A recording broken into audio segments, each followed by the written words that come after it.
Hey guys, my name is Swasti and welcome to Wealth the Cat. So today we're going to be talking about one of the largest land transport companies out there, and if you live in Singapore, you would have probably heard of this company as well, and that is ComfortDelGro. So the COVID-19 pandemic has affected the company's stocks and business to a great extent, and today we will be analyzing whether ComfortDelGro is still a buy or a sell, and with that, let's get straight into the video.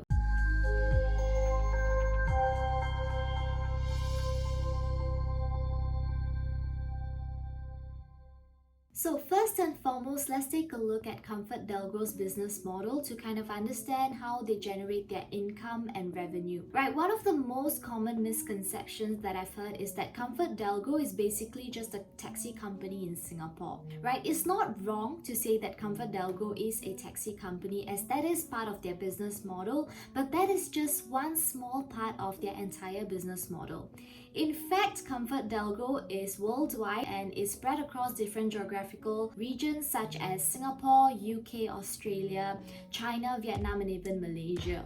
So basically, 45.2% of the total revenue generated in 2020 was actually the overseas revenues contribution. And now with that, let's take a look at the breakdown of the revenue by segment. So clearly from this pie chart, we can see that the public transportation services generated the most revenue for this company, right? Followed by taxi services, and they also have other sectors generating revenue such as the automotive engineering services, inspection and testing services, driving center, and etc. So if we were to compare the revenue generated in 2020 as compared to 2019, we can see that there is a clear reduction in the revenue generated by taxis. So the reason for this reduction is actually due to COVID-19 pandemic, where ComfortDelGro basically released rental waivers in Singapore and China. So now that we understand how ComfortDelGro basically generates their revenue, let's take a look at their income statement.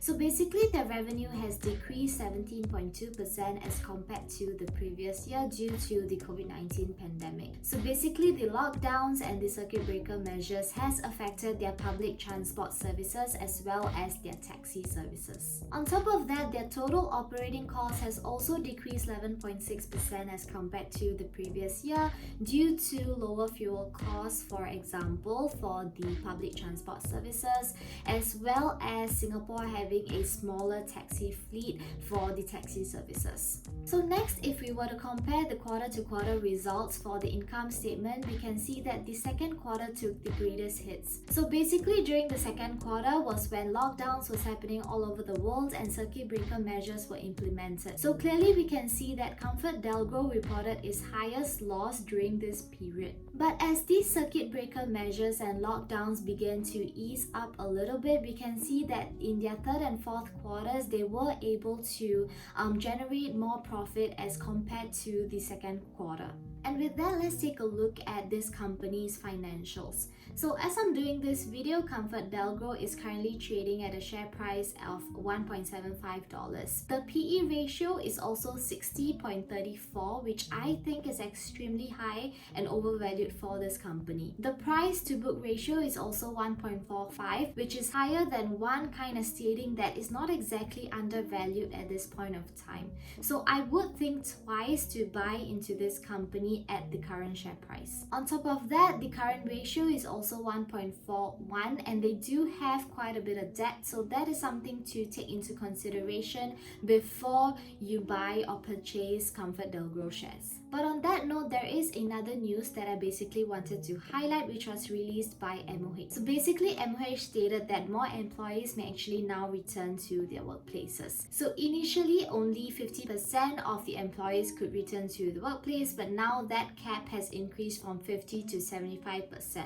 So ultimately, what this means for ComfortDelGro is that more people now have to take public transport or taxi services to get to and from work, which means that ComfortDelGro is able to generate a higher income and revenue.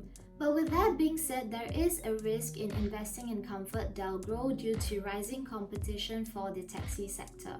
So for example, in Singapore, we have companies such as Grab and Gojek, which are reducing the demand for taxis in Singapore.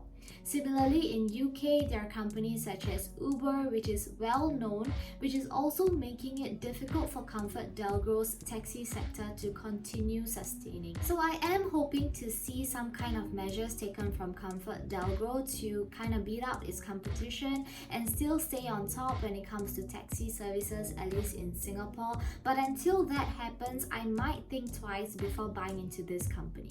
So as a conclusion, I would say that the COVID-19 pandemic has affected ComfortDelGro's business to a great extent, and they're still trying to recover from it. On top of that, if we take a look at their financials, ComfortDelGro feels a little overvalued right now, and I will think twice before buying into this company at this point of time. However, with the positive news of vaccinations and more people getting back to work, I do think that this year would definitely be a better year for this company. So I do see some potential growth when it comes to investing in this company. So with that being said, I would just like to give a disclaimer that I'm not a financial advisor and this video is made for entertainment purposes only, so please do your own research before buying into any stock or any company. So I do hope that this video gave you some clarity on whether you should invest in ComfortDelGro or not. So if you like this kind of videos, don't forget to give it a like, subscribe to my channel, hit the bell notification so that you'll be notified every time I post a new video. I really appreciate your support, and with that, I'll see you next time with another video.